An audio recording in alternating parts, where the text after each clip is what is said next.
Masked federal agents are wreaking havoc in our streets and killing our citizens.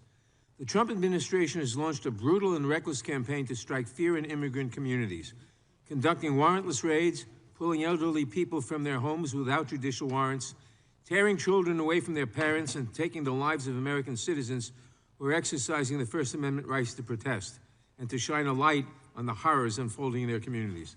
It's no wonder the Republican majority wants to change the subject and to distract from its utter failure to perform oversight over the Trump administration's lawless and deadly policies.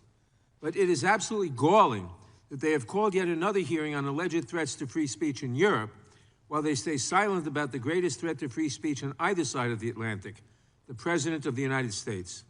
From the earliest days of his administration, the President has conducted a full-scale assault on the First Amendment, targeting news organizations, individual journalists, individual students, and even comedians who would dare challenge him or his policies. Any news organization that publishes unflattering coverage or any journalist who asks a question he does not like is at risk. He has tried to ban the Associated Press from the Oval Office because it refuses to use the absurd name Gulf of America. He has sued such prestigious outlets as the BBC, the New York Times, and the Wall Street Journal for billions of dollars apiece because they have reported true and critical information. He is hoping that they will be intimidated and will follow the cowardly examples set by CBS and ABC's corporate owners who settled baseless lawsuits. CBS's parent company was handsomely rewarded for this strategy when its multi-billion-dollar merger was approved days after settling with Trump. But the threats of CBS continued just last month when the White House press secretary relayed a message directly from Donald Trump to a CBS anchor who had just conducted an interview with the president, that if they did not air the interview in full, then, quote, we'll sue your ass off. Just last week, his attorney general ordered the arrest of independent journalists Don Lemon and Georgia Fort for reporting on a protest in St. Paul, Minnesota, despite a judge having previously found no probable cause to believe they had broken the law. Even comedians who are critical of the president cannot escape his retribution. We all remember his handpicked FCC chair threatening that if ABC did not take Jimmy Kimmel off the air, the FCC could, quote, do this the easy way or the hard way. And after comedian Trevor Noah made a joke about the president's relationship with Jeffrey Epstein during the Grammy Awards the other night, Trump threatened on Truth Social that as he did with ABC and CBS, he would send his lawyers to sue him and, quote, have some fun with him. Between the schoolyard taunts and the childish nicknames in his post, it would be easy to dismiss this pathetic rant as a joke. But the president has shown that he's all too serious about using and abusing his authority to go after critics.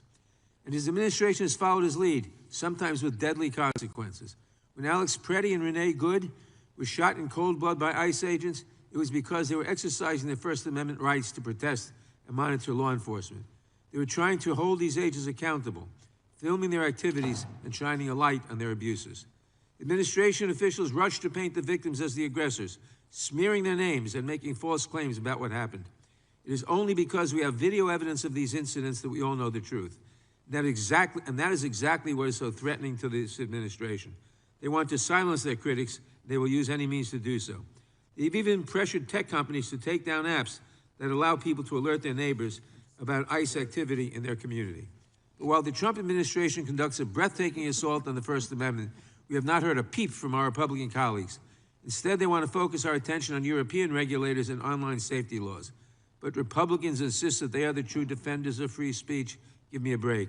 Mr. Mayo, the people of Minnesota have shown us how powerful it can be when citizens bear witness to the dangerous and unlawful actions of their government. Why is that so important to protect? Well, our First Amendment protects our right to record ICE, and I want to just focus in on that as a really important part of the constellation of accountability. Taking photographs and video of things that are plainly visible in public spaces is a constitutional right, and that includes police and other government officials carrying out their duties. And specifically, the First Amendment protects the right to both photograph and video police conduct occurring in both public, because it protects the right to gather information about what public officials do on public property, and because it protects the right to record such matters, and that includes the right to live stream such content. Mr. Mayo, thank you for being here today to share with us your firsthand account of the terror that federal agents are inflicting on our communities. My time has expired. I yield back. Gentleman yields back. Mr. Mayo, did the Biden administration censor people? I'm sorry, thank you for your question. I'm here to talk about what's happening in A simple Minnesota question. Did they do it? On Did the the previous ground. administration censor American speech? You're from the ACLU, you should care about that too. We do care about free speech, but what I'm talking about say the here truth. today is the most significant threat to I free got that. speech. You've said that every time the Democrats ask you a question. I want to know, did the previous administration censor American speech? Chair, this is not, what is happening in Minnesota Okay. is not normal. Well, here's what Mark Zuckerberg said to the committee in August of 2024. Senior officials from the Biden administration. On what time is the chairman asking this? My time and Clemens ticking. He hasn't gone yet. Oh, okay. Could we restore the time? The gentleman yielded back, and it's my 5 minutes. Officials from the Biden administration, including the White House, repeatedly pressured our teams for months to censor COVID-19 content, including humor and satire. Did it happen, Mr. Mayo? Chair, I would love to be Mark sitting Zuckerberg here lying to talking the about committee? online privacy, but I'm here talking about what's happening on the Is streets Mark of Zuckerberg Minnesota. lying to the committee when he said that? I'm not here to speak about that. Well, here's how it I works. wish I was, but Here's I'm how here it to works. speak about the Mr. most Price, significant threat to Mr. free Price, speech. let me ask. Here's how it works. Day 3 of the Biden administration, they send a tweet from the White House to Twitter. Take down this tweet ASAP. It was a tweet from RFK Jr., and it was about COVID. So that's how it started, specific tweets. Then it progressed to policy. We have all kinds of documents we got in our investigation last Congress which show the policy. Change your policy. Leadership asked misinformation policy, a couple of teams on product policy to brainstorm some additional policy levers. So then it was broader. First, it's just a specific tweets. Oh, we got to stop this tweet from influential people. Then it's a broader policy. And now we got foreign governments trying to impact American speech.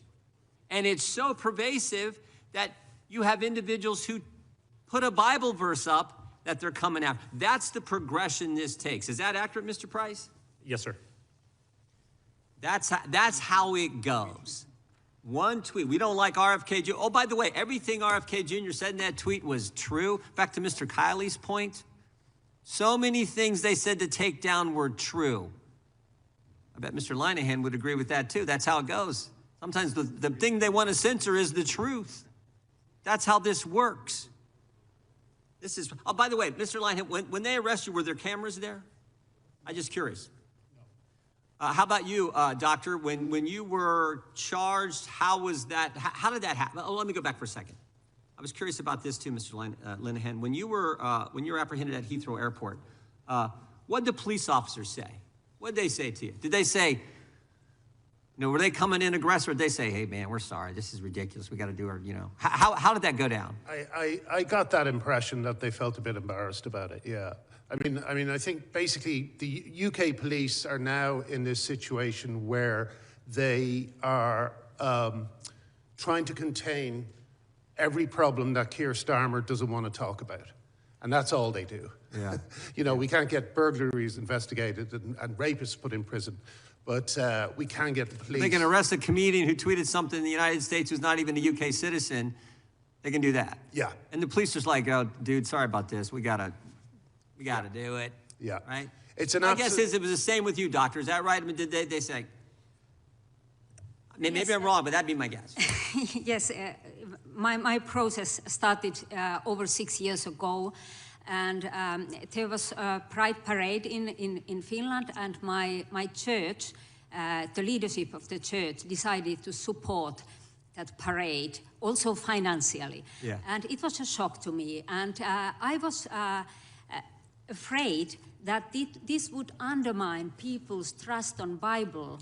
And then it is not only about marriage or sex, but also about salvation of people. And that's why I wrote that Twitter update, where I took a photo from the Bible and made a question to the leadership of the church. Yep. After that, some citizen made a criminal complaint about my Twitter update, and police Did started the police come to your house? Did the police come to your house in charge? How'd it work? The police started to investigate the case. Yes. And I was then interrogated by police in a small police room, which was a very unreal situation because just some years Or a Bible before verse. I was a minister of interior, and then I was sitting there, the Bible was on the table, and the police was asking me very theological questions. If I could, I just about out of time, Doctor, but I just want to say this. Thank you for that. Yeah. That's where it progresses to. Specific tweets, broad policy, foreign governments getting involved in American speech, and so focused on it that they're willing to come after a member of parliament who simply posted a Bible verse. And they know it's wrong, as evidenced by the police have said, like, dude, we're sorry, we got to do it. They know it's wrong. And we can't even get the guy from the ACLU to admit that the previous administration censored speech. That's the state of affairs. That is the state of affairs. The fact that the guy from the ACLU can't even say, oh yeah, they did it. Mark Zuckerberg said it. We got all kinds of evidence of it, and it's so pervasive. They're even going after people, nice people like the doctor who simply put a Bible verse online. Mr. Chairman, I yield back. could I introduce for unanimous consent the Supreme Court's decision, Justice Barrett's opinion? Sounds like you're doing that right now. If that's all right. It's Murthy versus Missouri, rebutting everything that you just said about what happened in the last administration. Without objection. Chair now recognizes the gentleman from Georgia for 5 minutes. Thank you, Mr. Chairman. Mr. Price, you would agree that a free press is a hallmark of freedom of speech, would you not? Yes. And you would have a problem if reporters and reporting organizations were barred from government offices and officials if they did not agree beforehand that they would allow those officials to approve their publications or their stories. You would agree that that would be against principles of free speech, correct? In responding to the I believe, theoretical question, I would... Well, it's actually not even a theoretical question. It happened about a year ago, just days into this new administration. The Department of Defense kicked out news organizations that refused to agree to allow their stories to be pre-approved in order to have access to the government offices and those officials. I mean, that actually happened. And this committee has had no hearings on that, but yet it would call you over here, and you agree with me that that is an impediment towards free speech when the press does not have access to government officials. And you would agree with that, correct? Yes or no? Well, I think it's a little bit more complicated than that. Okay, well, no, it's not complicated at all. What do you think about that, Mr. Mayel? You would agree that government officials should be subject to the media, correct? Yes, I mean, I believe in a free press as protected by the First Amendment. Yeah, and this committee also has not had any hearings about this administration issuing a search warrant to obtain the communications devices and computers and records of a Washington Post reporter. That was something that was egregious, but this committee is silent about it. Calls you all from overseas to talk about First Amendment issues here in America, but yet is failing to look at what this current regime is doing to stifle free speech when it comes to freedom of the press, which, Mr. Price, you agree is a hallmark of freedom of speech. I mean, why is it that this committee is wasting time because of a $125 million assessment against Elon Musk by Great Britain for violating its rules? I mean, this man is worth $700 billion, and you all are over here talking about $150 million, and this committee is wasting its time trying to protect Elon Musk from $125 million when we have our First Amendment that is under attack in this country. We've said nothing about it. News organizations being sued by the billionaire Donald Trump for saying something that he disagrees with.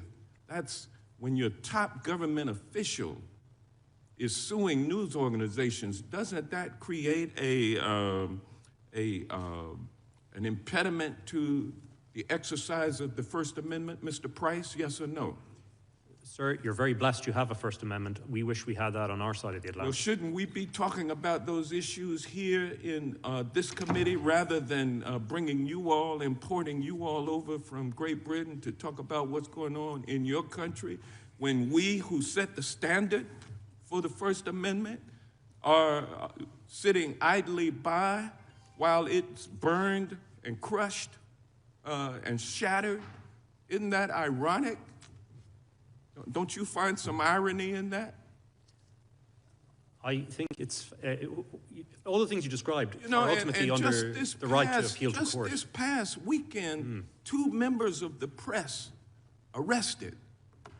Don't you find that troubling, Mr. Price? In America, don't you see that our First Amendment is under attack? Our freedom of speech is under attack in this country? And you have a court system, hopefully, that will vindicate it. We don't have that, unfortunately. Well, the court system, we have a Supreme Court that is owned lock, stock, and barrel by the billionaire president. That poses some very difficult problems for American democracy moving forward. At this 250-year mark of the Declaration of Independence from the monarchy, which I'm sure that you can appreciate. As an Irishman, I certainly do. Sir, thank you. Mr. Chairman. You going to have one of these every time? Well, I'm struggling to keep up with the onslaught here. This will go quickly. All right. Might you see Twitter kept entire database of Republican requests to censor posts. That is February 8th, 2023. Rolling Stone. Trump asked Twitter to take down derogatory tweet from Chrissy Teigen, whistleblower. Trump's censorship and control campaign threatens press freedom, FCC commissioner says. And finally, FBI raids home of Washington Post reporter in highly unusual and aggressive move. That's in The Guardian, January 14th, 2026. Without objection. Gentleman from California is recognized. Thank you. I'm sure Mr. Raskin will cut me off exactly at 0, unlike his own people that go well beyond that. Mr. Merrill, would you agree that one of the tenets of the First Amendment, the most important part in the ACLU in its history, is the ability to seek the enforcement of it in court? Without the support of the court, the First Amendment is moot as far as its enforcement. Is that correct? I mean, I think that accountability is a constellation of things. No. We are seeing Look, I know I'm a Republican and I know you want to be evasive. The ACLU has sued, probably in federal court, more than any other entity to enforce the First Amendment in the past, including some very important things, and other constitutional. So, the access to the court is how we enforce the First Amendment here in the United States, how we enforce what is right and wrong. Is that correct? I don't want to I'm going to answer the question, but what I want to say is that the courts are one way to seek redress and a cause of action for a First Amendment violation. Accountability is more than just that. Okay. Accountability is I hear your answer. A number of different I hear things. your answer, but you so said it's not just I hear your a cause answer, of but action. I heard nothing when we had this tirade about a man seeking to be made whole when he felt he was sued inappropriately because $125 million from the gentleman from Georgia isn't much money. I heard you, and I hear you loud and clear. You think it's okay to obstruct justice here in America, to in fact use the First Amendment as a sword instead of a scalpel. And I'll give you an example. You said that people were being forced to flee the country of their choosing, flee the country they call home. Were you talking about people who came here illegally? Yes. Were you talking about people who came here illegally and then may have gotten temporary protective status? Yes. So look, it's my time, and if I ask you a question, I'll ask you a question. The fact is, you've come here for a hearing that was about whether or not the First Amendment should have a global reach, whether somebody who says something in America who's a citizen of another country can be arrested in a third country because they don't like what was said in America. And instead of being here to testify for that, when the chairman asks you a question, you go dumb. Shame on the ACLU. You didn't protect the First Amendment under the last 4 years, and now you come here with the hypocrisy of all time to pretend that the ACLU hasn't become an arm of the Democratic Party. It hasn't become... No administration has gotten a free pass from the ACLU. Yeah, well, the last one got a hell of a free pass. So, I'm going to ask the other folks a question, which is a question. I'm the vice chair of the Foreign Affairs Committee, and although this is Judiciary Committee, clearly the question of whether we can work together to enforce it is important. For each of the witnesses who came here to answer questions related to the hearing, if the United States uses its global reach, power, and influence to enforce that when the First Amendment occurs, when speech occurs in the United States, that you are at that point an American person for purposes of protection under the First Amendment. If we begin a process of retribution, censoring, or sanctioning, whatever it takes, even against our best friends in Europe, in order to say, if you say it in the United States, you cannot be prosecuted in another country, is that something you believe that we should do as a tenet of global democracy that America was founded on? We weren't founded just on the question of rights here. We were founded on spreading democracy and freedom around the country. So yes or no, to the greatest extent possible, should we in fact begin a process of doing what I know the chairman wants to do and I want to do, which is making you a protected person if you say it in America, if you publish it in America, that we will not allow you to be prosecuted for that speech in another country? I'll go ahead and start with the doctor. Yes, I have to say that I'm very happy for your support to freedom of speech. And I noticed that you all have raised great respect to the First Amendment. And I'm happy for the support that you give. Mr. Chairman, briefly, could the others Mr. Price and Mr. Linehan. Yes, that would be I think that's a great idea. If they won't, we need freedom of speech. It's that important. And these are, I know there's been efforts to dismiss the subject of the trans issue, but it's a very important issue. A lot of children have been hurt. Thousands of children have been hurt. They've been received double mastectomies. Mr. Price, briefly. Yep. Yes, sir. I think it's a very wise idea, and there are plenty of options, I think, that we could discuss. Thank you. I yield back. Gentleman yields back. The gentlelady from Washington is recognized for 5 minutes. Thank you, Mr. Chairman. We have a 5-alarm fire here on the First Amendment rights in the United States, and even your Republican witnesses have said that this is the model. You wish you had it, right, Mr. Price? And yet, this committee is spending no time at all on actually looking at that. It's the first time Republicans have wanted to import foreigners to talk about any issue, but let me just be clear that right now we have a situation where Trump's ICE and Border Patrol agents are routinely using excessive force, killing 2 U.S. citizens, using chemical weapons, physically assaulting and threatening people, directly attacking people who are exercising their free speech rights hundreds and hundreds and hundreds of times. And with respect to Mr. Price and Mr. Issa, who seem to suggest that the courts can resolve everything, there is no court order that can bring back people from the dead after they've been shot. So this is a serious issue, and I don't want you all to be used to further some false thing about how we have to fight for free speech rights of Americans in your countries when we are not addressing the First Amendment right here at home. And you don't have to just take my word for it. I have a video to play. Please play the video.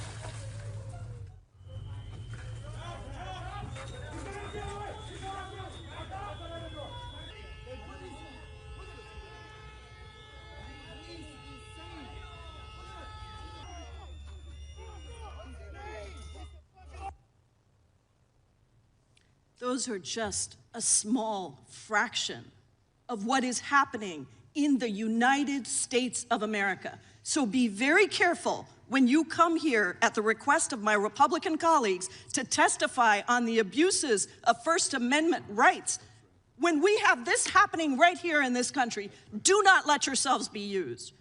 Mr. Mayall, as executive director of the ACLU of Minnesota, you and your colleagues have been on the front lines of Trump's assault on Americans' free speech rights. And the video we watched is so horrific, and yet there are so many more terrifying tactics that immigration agents and Border Patrol agents are using against people of all statuses. In fact, Tom Homan seems to suggest that their intimidation and attack tactics on First Amendment protections will continue, saying, quote, that they will not draw down on personnel providing security and responding to hostile incidents until we see a change in what is happening. And let's be clear that while he is admitting that Kristi Noem has failed in this whole effort when he says he'll draw down 700 agents in Minnesota, that's still 2,300 agents that are left in Minnesota, 4 times the size of the local Minneapolis police force. So can you just describe how agents are surveilling people and the fear that even U.S. citizens face in being threatened at their homes? Yes, thank you for the question. I'll tell you about Sue Tincher, who's our lead client in our lawsuit, Tincher versus Noem. She has been living in Minnesota for 30 years. She heard about an ICE activity in her neighborhood. She went out to the site and a distance from an ICE agent, simply asked the question, "Are you ICE?" She was then tackled in the snow, arrested, taken to the Whipple Detention Center, and at that site she had parts of her clothes cut off, she had her purse cut off, and she had her wedding band cut off. This is not normal, what is happening. And I just want to make that very clear, that this is not normal law enforcement. And there are cells in Whipple specifically for U.S. citizens who are being held, most of whom are then being released without charges. I have a series of very quick questions.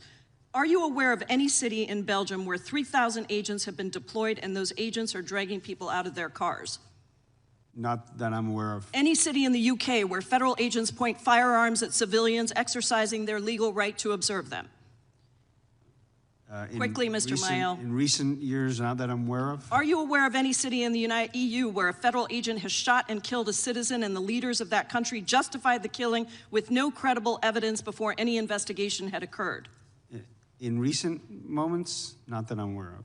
Thank you, Mr. Mayall. I think the situation is clear. This committee should focus on our First Amendment violations right here at home instead of pulling people in from other countries. That's where we have to protect our democracy and our rights, right here at home. I yield back. Gentleman yields back. Gentleman from Texas is recognized. I thank the chairman. Mr. Mayall, let me ask you a question. Kenneth Moreno Guzman, a criminal illegal alien from Mexico, forcibly broke into the back door of a family's home on January 12, 2025, a year ago, and proceeded to rape an 11-year-old girl and held her 10-year-old sister at knife point, was sought after to be removed by ICE. Should ICE remove that individual from the United States? I mean, first off, I want to say that's tragic. It's Yes or no? Should ICE carry out its function to remove that individual from the United States and get him to law enforcement for prosecution? Every victim deserves justice. Hector Balderas Healer, a criminal alien from Mexico, was arrested for a felony hit and run that killed an 11-year-old boy on Thanksgiving morning. ICE worked to get this person in custody. Should ICE do that? What I'm talking about is not normal law enforcement. Should I ICE want to be really clear about that. yes or no? Should ICE remove these individuals who are a danger to the American people? Yes or no? I'm here to speak yes about or what no? is happening. Should ICE carry out its function in law enforcement to remove these people who are killing Americans? Yes or no? ICE has the ability to do its law enforcement activity. So ICE should carry out its law enforcement function to remove people who are harming the American people, such as the next person, Marvin Fernando Morales Ortiz, a criminal illegal alien from El Salvador, brutally murdered a resident inside his home in Western Virginia, just one day after sanctuary politicians refused to honor the ICE arrest detainer and released him from jail. That's what we've been dealing with. That was the product of the previous administration. Now we're trying to remove dangerous actors, and you all want to turn that into some sort of cause celeb. I'm trying to speak about something that is not normal law. My time, Mr. Mael. Meanwhile, Mr. Price, in the United Kingdom, do you not have your own level of immigration problems? Yes, sir. Right now, are there not significant impacts by a massive increase in the Islamic population in London and throughout the entire UK? And now, is it not true that there are significant questions about whether the UK will adopt anti-Muslim hate speech provisions? For example, a draft definition that says anti-Muslim hostility is engaging in or encouraging criminal acts, including acts of violence, vandalism. But here's the key part. That is harassment and intimidation, which is directed at Muslims or those perceived to be Muslim because of their religion and ethnicity. Also, the prejudicial stereotyping and racialization of Muslims. Is that kind of language not also going to interfere with free speech? It's very serious. We have a client who was arrested for preaching the gospel, and on the arrest, one of the arresting officers said you shouldn't be saying those kind of things during Ramadan. So there is a direct connection to dealing with immigration policy and what we're dealing with from a First Amendment standpoint. Now, I want to direct some questions to Dr. Rosner. First of all, thank you. Thank you for standing up. Thank you for standing up in the face of the tyrannical interference with your ability to carry out your faith and speak freely about it. As you know, a number of us have been watching this very closely, and we are proud of what you've been doing to send a message around the globe. Let me ask you just a couple of quick questions. Is it correct that the alleged crimes against you, that were charged against you, consisted solely of, as you described before, a Bible verse posted on social media, comments during a radio debate, and a religious pamphlet published years earlier? No, I don't think that it is right, because I have not insulted anyone. My speech has been peaceful. And at no point did you call for violence, coercion, or unlawful conduct? No. I have told all the time that all people are equal, and we all are sinners, and we all are in need of grace. So I do not insult any minority. Is it true that prosecutors reportedly compared portions of the Bible to extremist literature when they were going after you? Yes, the prosecutor filed up charges because of my Twitter update, where the main focus was on the Bible verses. And is the prosecution reportedly offered you a deal to recant your statements in exchange for avoiding prosecution? Is that accurate? Already in the police investigation, the police gave me 2 weeks' time to take away my writings, and I said that I will stand up before these teachings. And my final point is, the trial court unanimously acquitted you, correct? Pardon? The trial court unanimously acquitted you, correct? Yes. And the acquittal was later affirmed by an appellate court, but despite that, prosecutors appealed again to the Supreme Court in your country, keeping you under legal threat for years, even now. Is that correct? For simply speaking about your faith, putting it in a pamphlet years before, that's what is occurring. Is that correct? Yes. Well, we thank you for that. I would like to insert into the record, Mr. Chairman, a letter that I signed and sent to MP Rosnan and some others dated May 21st, 2024 on this point. Objection. I wrote an op-ed called The War on Religious Freedom. We must stand up for Finnish Christians facing trial for their faith, in which we described this, that I jointly authored with Tony Perkins.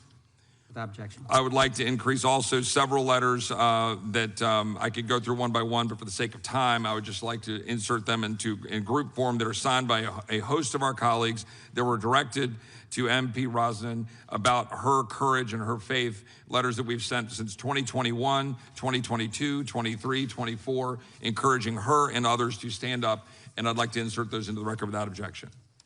Without objection. Doctor, God bless you for your courage as well. I think the gentlelady from Washington has a I do. UC. I have a couple of UCs here, Mr. Chairman. The first one is from the New York Times, I believe, about the way in which the Trump administration is smearing and humiliating citizens in order to influence public opinion while sending a warning to other critics to beware of pressing the administration. It's called "They Couldn't Break Me," a protester, the White House, and a doctored photo. without objection. Second one is from, it's from CBS News, titled "ICE Agents Wrongfully Detained U.S. Citizen in Minneapolis for Looking Somali." Without objection. Next one is from the BBC, "New Jersey Mayor Arrested in Protest at Migrant Center." Without objection. And I believe that's it. Thank you. Is it the gentlelady from Vermont, or Ms. Scanlon? Gentlelady from Pennsylvania is recognized. Thank you. I understand that our Republican colleagues would prefer to distract and divide with a hearing that completely misses the moment. Just days after armed and masked U.S. agents have shot and killed 2 citizens on the streets of an American city. So it's important that we refocus on the threats to civil rights and liberties that are occurring right here, right now, in America. And I want to thank Mr. Mayo for bringing firsthand testimony to Congress about what is happening on the streets of Minneapolis, because the people of Minneapolis have risen to this moment and understand it better than everyone. The White House has unleashed armed and masked federal agents onto our streets to terrorize our communities. And if you think it doesn't affect you, think again. Masked government agents are kidnapping people on the streets of American cities, citizens and non-citizens alike, breaking into their cars and homes, holding them at gunpoint, raiding homes without warrants in violation of the Fourth Amendment. Government agents are surveilling, threatening, and assaulting Americans when they peacefully observe and protest these actions in violation of the First Amendment. They're detaining children and adults with no criminal records in nightmarish conditions in violation of every standard of human decency.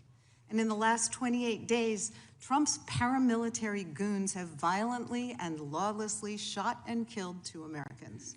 In the aftermath, the administration tried to smear the dead Americans' actions and characters and convince the world not to believe what we saw with our own eyes.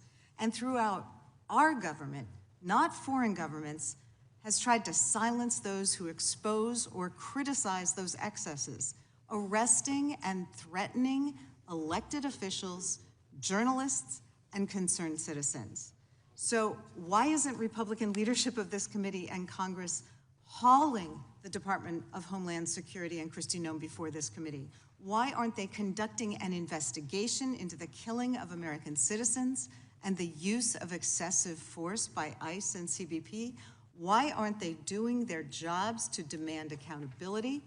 Americans are outraged. I don't understand why my Republican colleagues are not. Instead, they're trying to deflect attention and tell us that Europe poses the biggest threat to Americans' rights.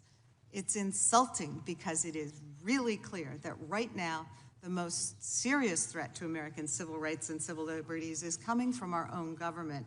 Now, Mr. Mayo, we've seen ICE agents conducting warrantless arrests, and a particularly egregious example occurred in Minnesota when masked agents broke into a man's home, held him at gunpoint, and dragged him out into the freezing cold in his underwear and a pair of Crocs, only to realize he was an American citizen with no criminal record, and and the guy they were actually looking for was already in prison.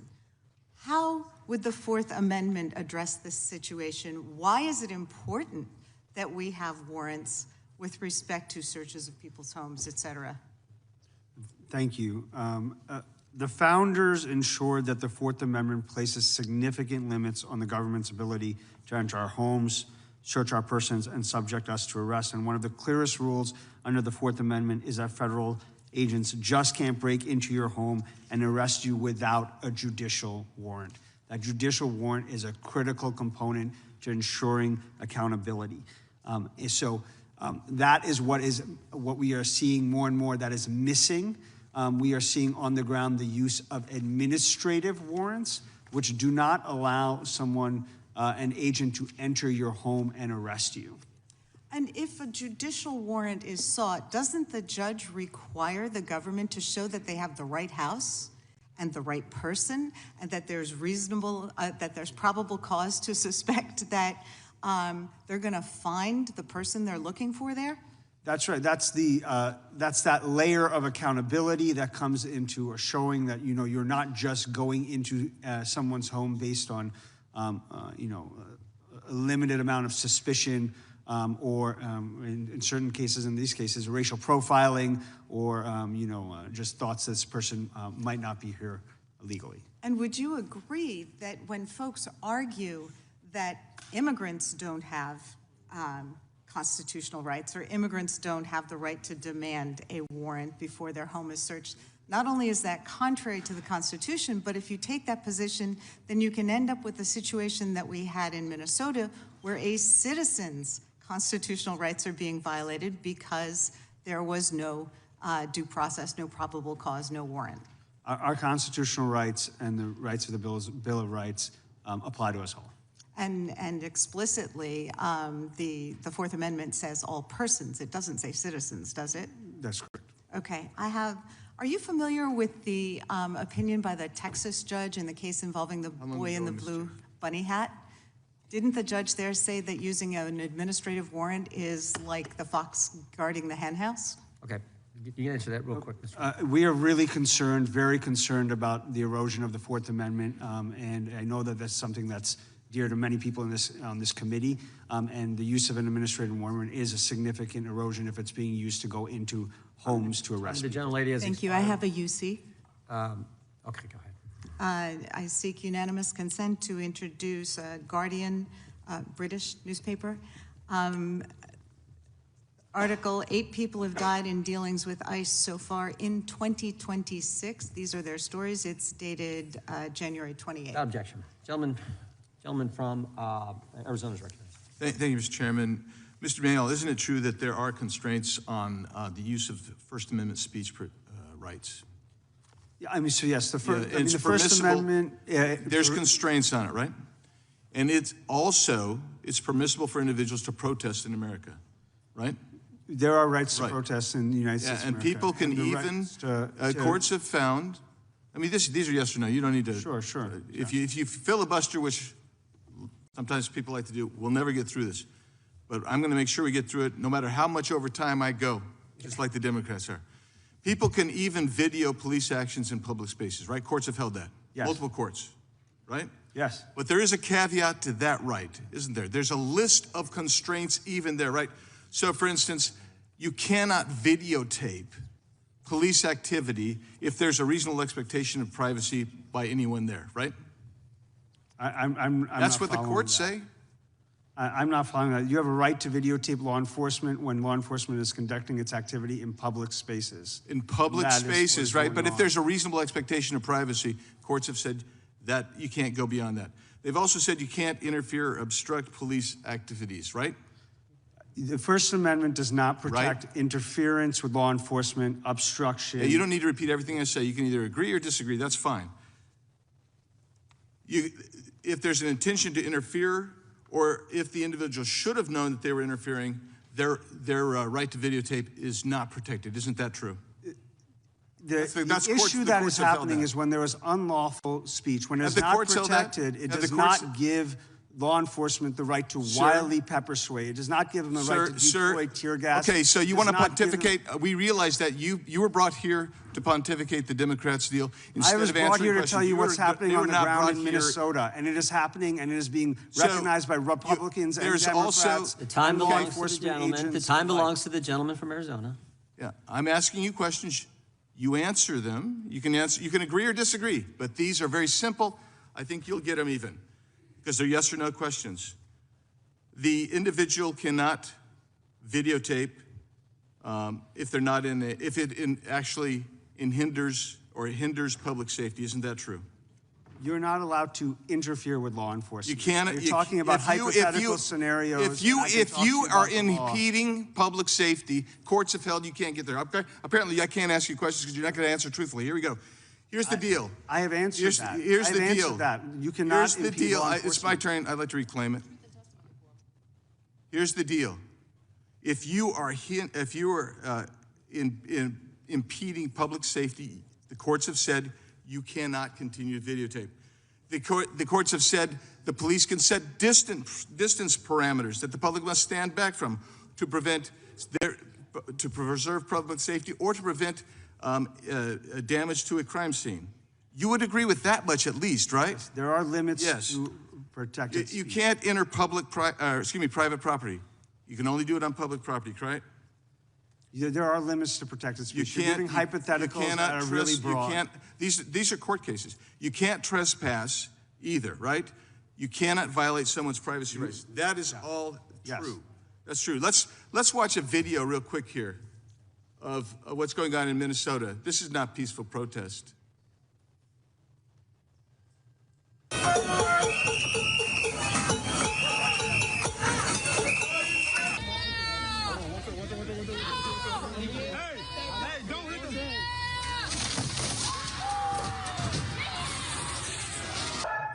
All right.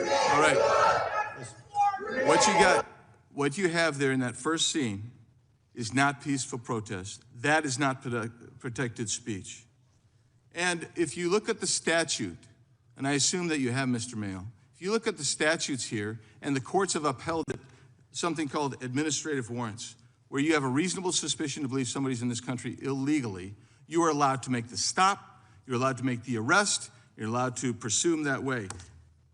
Reasonable suspicion is the standard under INA Section 236. So when I look at this and I listen to you, and I'm looking at, and I'm sorry you folks have come here, you've seen the real attack is coming from the left on speech rights in this country. And here's the beautiful part about it. Because they have conviction and they have so much passion, they think they're correct. They think that's true. But so much of what we've heard today is inaccurate, false, and wrong. And then here's the bottom line. Conviction and passion does not make you correct. Sometimes it just makes you crazy. Yield back. Gentleman yields back. The chair now recognizes the gentleman from Georgia. Thank you, Mr. Chair. In part one of this hearing earlier, I asked our witness, Professor David Kaye, what this country would look like if the majority did not join the minority in checking First Amendment violations committed by the government. And we were warned that there would be dark days ahead. Well, sadly, we're in those dark days right now. This government was built to include checks and balances, a practice that has protected this democracy for the last 240 years. Democrats have done our part in honoring that constitutional intent. Whether in the majority or in the minority, we have taken the time to ensure that we are truly doing our job, providing oversight to other branches, regardless of the party that is governing in the White House. Will my colleagues across the aisle commit to doing the same? Secretary Noem has done nothing to rein in her agents, to remind or even to inform them that it's unconstitutional to impede on First Amendment rights. We've seen countless videos and justified outrage after federal immigration enforcement agents shot and killed a 37-year-old woman, Renee Nicole Good, a mother, a poet, and a writer. Operation Metro Surge continued, and protesters continued to exercise their rights. Not even 3 weeks later, 37-year-old ICU nurse Alex Preddy was helping others and recording on his phone when officers surrounded him and proceeded to shoot him 11 times in the back. When protesters are literally being shot in the street as they exercise their First Amendment rights, gunned down while peacefully protesting heightened enforcement operations, targeted raids that break up families, and the oppression of their communities by agents of their own federal government, I know for a fact that these situations are what we should be talking about, not Europe, our own. We should be focusing on the government agencies here at home that are impeding the constitutional rights of our citizens. From the First Amendment to the 14th Amendment, even due process rights right here in America are being violated. So much so that a government attorney asked to be held in contempt just to get sleep because ICE arrests have been so sloppy that her office has become overwhelmed with ICE because ICE complies with the flooded court orders coming in. Mr. Chair, I have a unanimous consent request. I'd like to enter into the record this article from Fox News entitled ICE Attorney, This Job Sucks. Without objection. Thank you. In which attorney Julie Lee, she states, and I quote, "The system sucks, this job sucks. I'm trying with every breath I have to get you what I need," end quote. Without objection. Thank you. People across our country are taking to the streets, asking for justice, calling for federal law enforcement to leave their communities, and they're demanding accountability.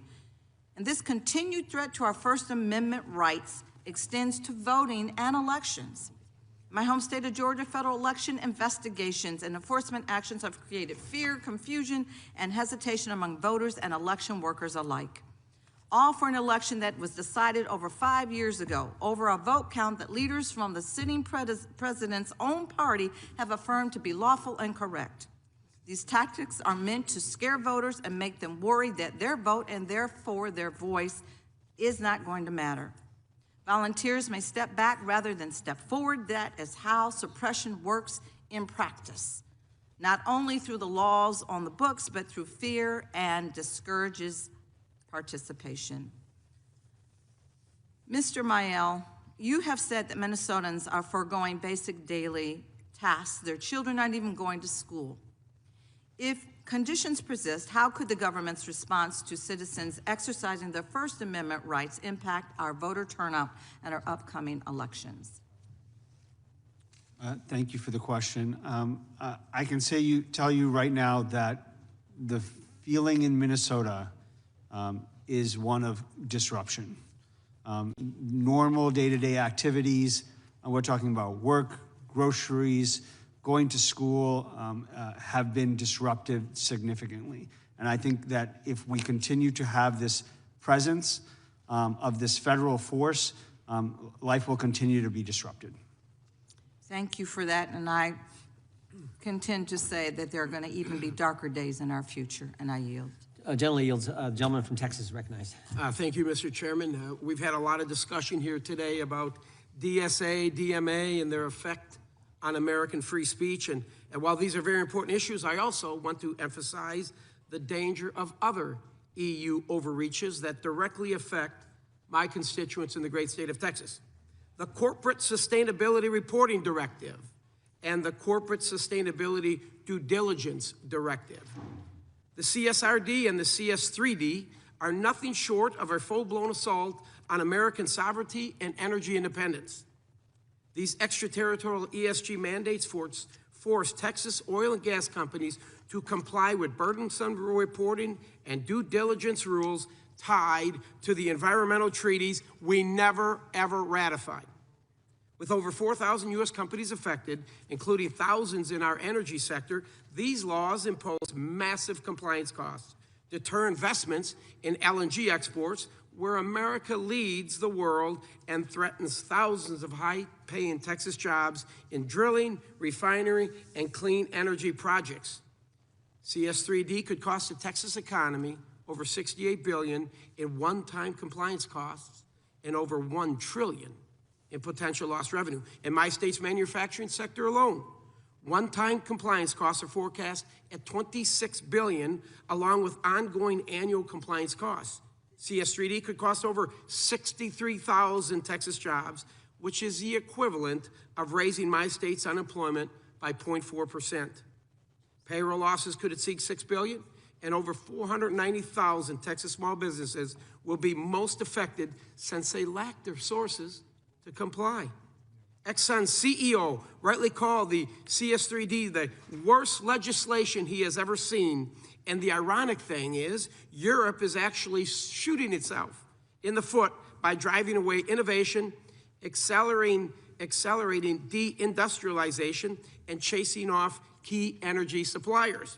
I'm glad President Trump is taking strong action by flagging these rules as threats to our trading relationship, securing commitments to limit their undue burdens on American companies, and standing ready with tariffs and every tool necessary to defend our innovators from foreign overreach. Mr. Chairman, I have a UC request.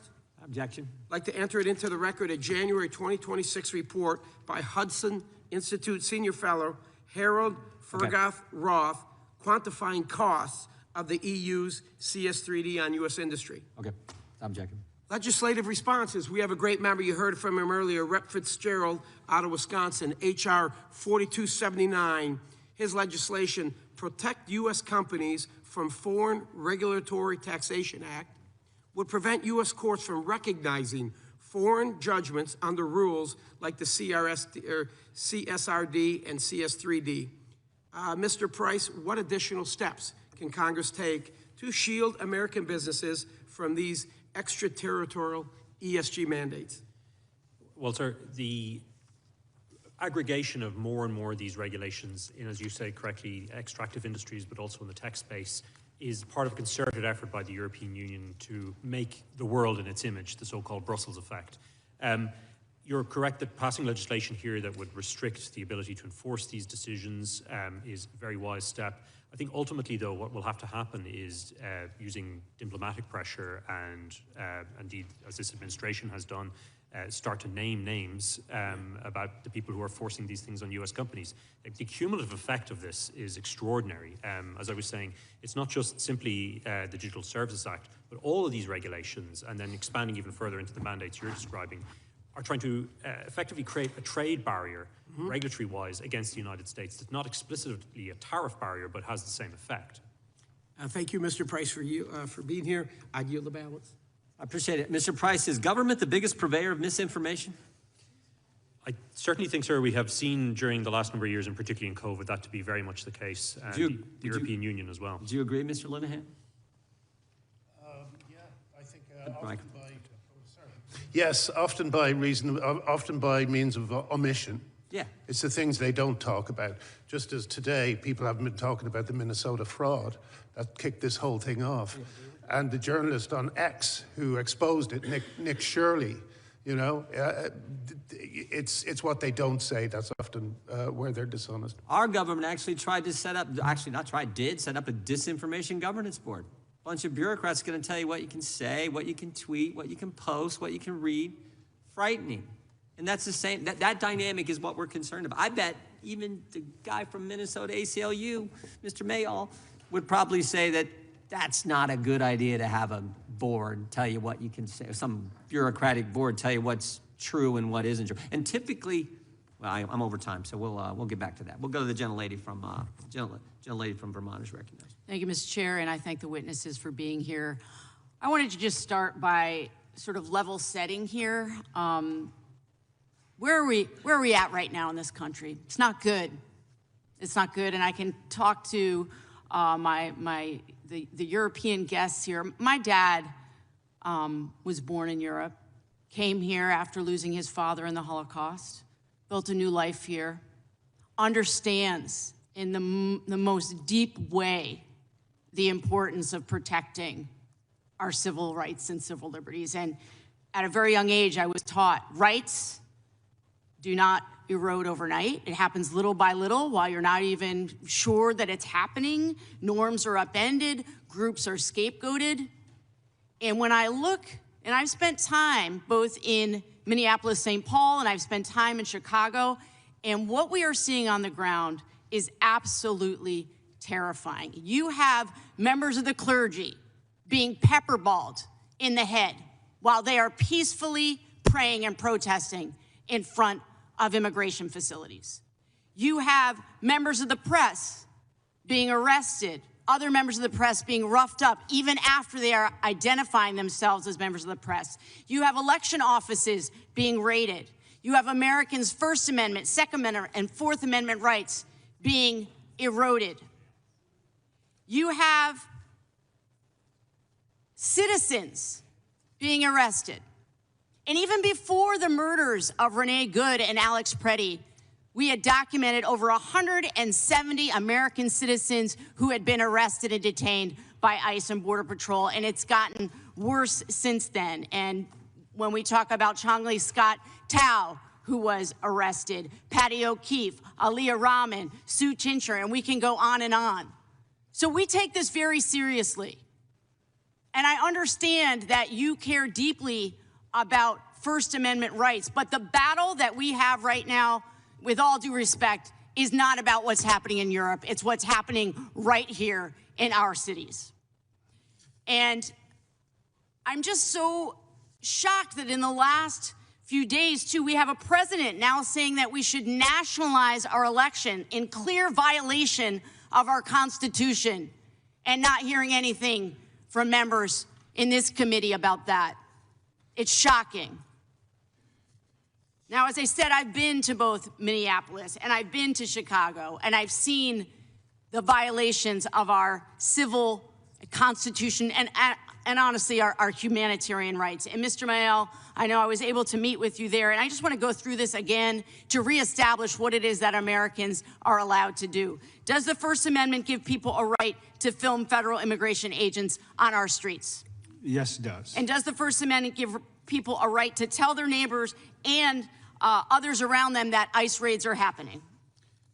You are allowed to alert other people and notify people of law enforcement activity, and particularly aggressive law enforcement activity. Does the First Amendment still apply to apps or social media posts? The First Amendment applies to everyone, however they choose to speak. Because that's what we're here to talk about, right? So as my Republican colleagues have made clear today, they care deeply about First Amendment rights as it relates to online content. And big tech is actually at the center of this issue. The Trump administration has a two-part strategy right now, and both parts require big tech support. Number one, the first part is to censor what's online, force the companies to pull down the content showing what's really happening on American streets. And then part two is to craft a message that will recruit more agents, regardless of qualifications, who are willing to carry out atrocities on Americans. We know that Apple has removed apps dedicated to tracking ICE raids, apparently under government pressure. Meta has blocked apps seeking to identify government agents. These companies are folding under the pressure from this administration.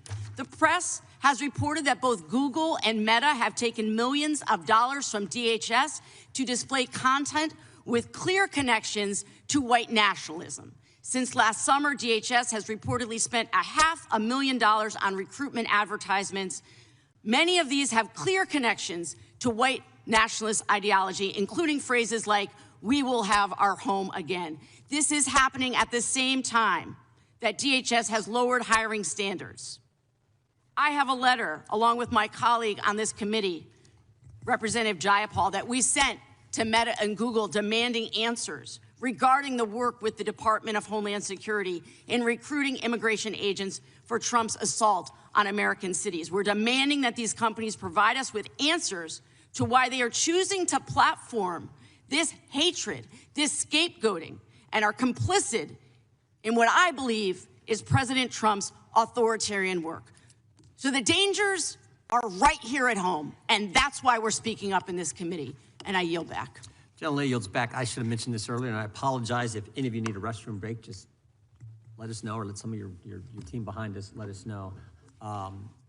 We will do that. We're going to go to the gentleman from North Carolina, Mr. Harris. Thank you, Mr. Chairman, and I thank you to all of you on the panel for being here to share today. We've heard a lot in your testimony, and Dr. Rasna, I want to come to you. What Bible verse did you post that caused you to be criminally prosecuted? Thank you. It was from the book of Romans, 1st chapter, and verses 24 to 27. Okay, and could you help me know why you chose that particular passage to post? The Apostle Paul teaches in these verses about the marriage and about the same-sex relationships, and he defines them as sinful and shameful. And what message were you trying to convey in that? I wanted to make it clear that if the leadership of the church is supporting the Pride event, it is in contradiction with its basis, the Bible. Okay. And after you posted the Bible verse, if I understand correctly, you were charged under Finland's war crimes and crimes against humanity law. Yes, we have in that section, we have a law about agitation against minorities. Wow. Well, as a pastor for 37 years now myself, to think of someone that can be criminally charged for posting a Bible verse in the EU and NATO country worries me deeply. And as you've already heard from this panel today, God bless you. God bless you for coming here today to share your story. And my prayer is that it causes people to wake up to the threats that we are facing from those who seek to undermine our God-given right to free expression. We even saw just in a piece of the video clip that Mr. Biggs shared of when the storm was, a church was stormed right there in Minneapolis, and leaving families scattering, and all kinds of threats that were felt that day, and still dealing with that even now. I also want to state to you, Mr. Price, one of the things that brings Western countries together is our shared values. And in my view, the right to freedom of speech is one of these values. While I understand our European counterparts have not always been as gung-ho, perhaps, about free speech as us in the United States, I never thought in 2026 we would be seeing people jailed for posting Bible verses or even crass jokes. Thankfully, high-profile Americans are calling out our friends for this madness. In February of 2025, Vice President Vance gave a high-profile speech at the Munich Security Conference in which he urged Europeans to turn away from censorship and re-embrace fundamental free speech principles. What effect, Mr. Price, do you think that Vice President's words had, and what signal did they send to Europe? I think they were very impactful because the administration was shining a light on the nature of the problem. This is going to get worse. We have people being arrested for praying silently in the UK. We have people being prosecuted for posting Bible verses, for making jokes. The European Union is attempting now to export that through the Digital Services Act and force it on Americans, these European laws. And they're not going to back down easily because, as you can see with the approach they've taken to X, when a company commits itself to free speech, they have to stop that because of, as I say, I think they see it as an existential threat. And I'm ashamed to say, as an Irishman, my own country is playing a central role in this because most of these large US platforms are headquartered in Dublin. And it's the Irish regulator that's cooperating closely with the European Commission in enforcing this. And as I said on the last occasion, I really hope that the United States, using its diplomatic channels, brings this home to the Irish government, that forcing American companies to police American speech and generally to police anyone's speech is wrong, and that if they escalate in this direction, it's going to cause significant additional problems. Well, and I applaud our Vice President for his speech, and I hope we can continue to remind our friends and allies of the value of free speech and expression. Unfortunately, we've heard in today's hearing, we have a long way to go. And Mr. Chairman, I yield back to you the balance of my time. I thank the gentleman. We will Mr. just... Chair, I have a yield back. The gentlelady from Vermont is recognized. Mr. Chair, I ask unanimous consent to introduce for the record a letter from Reverend Jared Weber Johnson of St. John's, the Evangelist Episcopal Church in St. Paul, Minnesota, which calls what is happening in Minnesota unlawful and unconstitutional, as well as a blasphemy against God. Without objection. Mr. Chairman? The I have a gentlelady use- from Washington is recognized. Thank you, Mr. Chairman. I ask unanimous consent to enter into the record an article from The Hill entitled, "Polls 62% think ICE efforts go too far." That includes 92% of Democrats, 65% of independents, and even 30% of Republicans, a 10-point shift in Republicans' attitudes to ICE. Without objection. Mr. Raskin. And thank you, Mr. Chairman. I ask unanimous consent to enter into the record this Minnesota Star Tribune article from February 2nd titled "Another Wave of Departures in Minnesota's U.S. Attorney's Office as 14 additional attorneys left this year." Without objection, the gentleman from Illinois is recognized. Thank you, Mr. Chairman. I join my Democratic colleagues in denouncing this sham hearing, which is an effort to distract from the brutal assault on First Amendment rights by the Trump administration and its lackeys in Congress. The greatest threat to free speech and dissent is the Republican Party today. We're in the midst of an authoritarian crackdown on the First Amendment, led by ICE and CBP agents who are murdering American citizens in peaceful protest while the president threatens to sue a comedian over a joke. That ain't funny. These attacks have escalated, but they're not new. Republicans have gutted funding for colleges and universities while trying to dictate the academic content and make it more right-wing. They've weaponized the immigrant system against Mahmoud Khalil, Rumeus Osterk, and others who dare to speak for Palestinian rights. They've literally banned the federal government from using words and phrases they're terrified of, like women, oh my God, diverse, holy cow, affordable housing, who would ponder that? Clean water, you want to drink dirty? And equality, think of that. I thought all persons were created equal. And these attacks have not spared the Chicagoland region. Republicans have attacked Chicago and Illinois for our welcoming policies and illegally tried to withhold funding on decisions, based on decisions by local officials. They funded mass death squads that killed, in my district, Silverio Villegas Gonzalez, shot Marimar Martinez, who was here in the U.S. Senate yesterday, and spread violence and terror in our streets. And as our neighbors exercise their First Amendment rights to peacefully protest the severe abuses at the Broadview facility, they were met with brutal repression by the federal government. A pastor was shot in the head with pepper balls right adjacent to my district. Journalists were tear gassed, and 6 protesters, including local elected officials, were arrested on vague conspiracy charges without substantial evidence. These charges and the actions of federal agents overall constitute a fascist attack on democracy. But we're not backing down. We continue to nonviolently protest, and the courts have struck down the attacks on welcoming policies and the extreme use of force against protesters and journalists at Broadview. Mr. Mayo, thank you for being here today and for the work that you've done keeping Minnesotans safe. I deeply appreciated your testimony at the field hearing that many of us attended in Minneapolis a couple of weeks ago.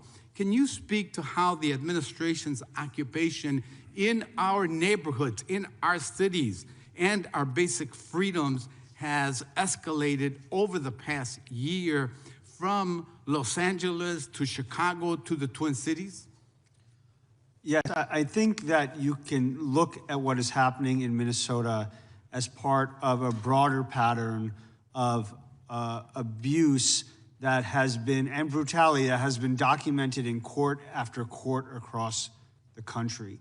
And that includes the targeting of protesters and observers, and also the targeting of immigrants, the and the due process rights that are being violated in the process of arrests and of apprehending immigrants. And that's a really important piece of this conversation here, is the racial profiling and the warrantless arrests that are happening on the streets of Minnesota right now. And Mr. Mayo, can you talk about what you take away from the things that have mobilized people in Minneapolis like we haven't seen anywhere else in the country? What's at the heart of it? What I can say is that the people of Minnesota have been disrupted, are shocked, are in a state of grief, and they are opposing what they're seeing as unlawful, unconstitutional, un-American activity on their streets. And this goes across party lines, across employment. You are seeing it with law enforcement. You are seeing it with elected leaders. Again, this is not normal law enforcement. This is not normal what is happening in Minnesota, and it should alarm everybody. Time of the gentleman has expired. The gentleman yields back. The chair now recognizes the gentleman from North Carolina.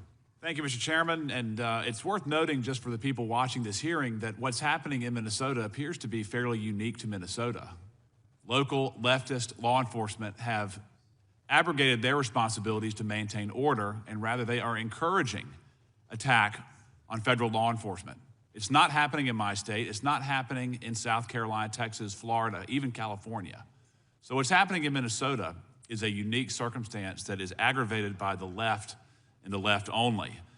And my colleague who preceded me is a suitable spokesman and an able spokesman for the Democratic Party. It's worth noting that his home state, while illegals are welcomed in droves to Illinois, lured there by traditional leftist overtures, what he left out is that for more than 10 consecutive years, hundreds of thousands of Americans have left Illinois because of high costs, high crime, in a landscape that is unrecognizable to most people who used to see Chicago and Illinois as a flagship for American exceptionalism.